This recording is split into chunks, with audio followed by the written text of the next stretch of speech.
নমস্কার, কেমন আছেন সবাই? কদিন আমি কোনো আবৃত্তি করিনি বা কোনো কিছুই আমি সেরকমভাবে ফেসবুকে দিইনি, কারণ আমার মনটা একটু খারাপ ছিল। আস্তে আস্তে নিজের জীবনের ছন্দে ফেরার চেষ্টা করছি, সময় তো লাগেই। এই ছন্দে ফেরাটা এক একজনের কাছে এক এক রকমের।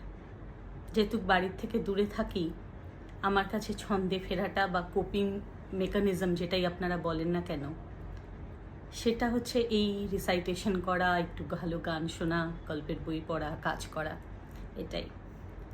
আজ থেকে আবার শুরু করলাম, জানাবেন আপনাদের কেমন লাগলো।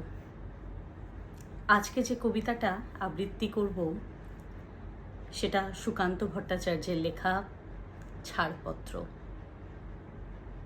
খুবই কমন, ফেভারিট কবিতা অনেকেরই। চেষ্টা করে দেখি কেমন হয়। তাহলে ছাড়পত্র, কবি সুকান্ত ভট্টাচার্য।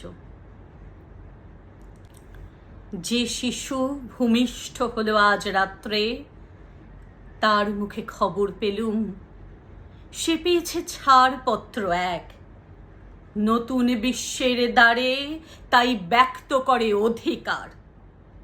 জন্মমাত্র সুতীব্র চিৎকারে খর্বদেহ নিঃসহায়, তবু তার মুষ্টিবদ্ধ হাত উত্তোলিত, উদ্ভাসিত কি এক দুর্বোধ্য প্রতিজ্ঞায়। সে ভাষা বোঝে না কেউ, কেউ হাসে, কেউ করে মৃদু তিরস্কার। আমি কিন্তু মনে মনে বুঝেছি সেই ভাষা। পেয়েছি নতুন চিঠি আসন্ন যুগের, পরিচয়পত্র পড়ি ভূমিষ্ঠ শিশুর অস্পষ্ট কুয়াশা ভরা চোখে। এসেছে নতুন শিশু, তাকে ছেড়ে দিতে হবে স্থান। জীর্ণ পৃথিবীতে ব্যর্থ, মৃত আর ধ্বংসস্তূপ পিঠে চলে যেতে হবে আমাদের। চলে যাব। তবু আজ যতক্ষণ দেহে আছে প্রাণ, প্রাণপণে পৃথিবীর সরাব জঞ্জাল। এ বিশ্বকে, এ শিশুর বাসযোগ্য করে যাব আমি। নবজাতকের কাছে এ আমার দৃঢ় অঙ্গীকার।